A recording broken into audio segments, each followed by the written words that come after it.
तर उद्धव गटाचा हा मोर्चा बीकेसी मार्गे अदानी कंपनीवर धडकणार आहे आणि यावेळेस सर्व धारावी वासियांनी तुम्ही आम्हाला विकास देणार आहात, आमचा विकास करणार आहात म्हणजे नक्की काय करणार आहात असे प्रश्न उपस्थित केलेले आणि हेच प्रश्न ते अदानींना विचारणार आहेत। तर याच संदर्भात आमचे प्रतिनिधी मनोज दयाळकर यांनी किशोरी पेडणेकर यांच्याशी बातचीत केलेली आहे, पाहूयात। किशोरी पेडणेकर आपण त्यांच्याशीच बोलूया। तरी आज अदानी विरोधात मोर्चा काढण्यात येतोय, कशा प्रकारे तयारी करण्यात? अदानी विरोधात नाही, ज्या प्रकारे हा संपूर्ण विकास फक्त अदानींना देऊन आणि अदानींच्या बाबतीत जो काही TDR वगैरे हे आहे तो सगळा खुलासा झालेला आहे।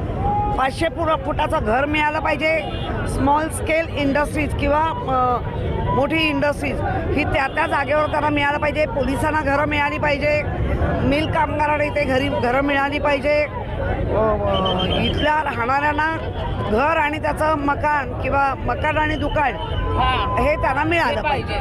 सत्ताधाऱ्यांकडून असं बोललं जात आहे, जेव्हा मुख्यमंत्री होते तेव्हा त्यांनी धारावीच्या काही केलं नाही। 2.5 वर्षात सगळ्यांना माहिती आहे कोविड होता, माणसाला पहिलं वाचवणं हे कर्तव्य होतं, ते केलेलं आहे आणि त्याच्यानंतर करत असताना जे काही घडलंय ते देशाने पाहिलं। जेव्हा मुख्यमंत्री होते तेव्हा 450 फुटाची मागणी केली होती आणि आता 500 फुटाची मागणी करत।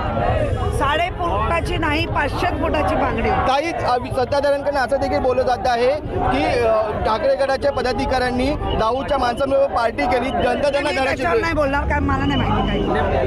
उद्धव ठाकरे कशा प्रकारे संवाद साधतील मला नाही माहिती आता उद्धवजी सांगतील ते कशा प्रकारे संवाद साधतील। आमच्याशी बातचीत केली आहे किशोरी पेडणेकर। व्हिडिओ जर्नलिस्ट महेंद्र जोईसह मनोज दयाळकर, जय महाराष्ट्र न्यूज, मुंबई।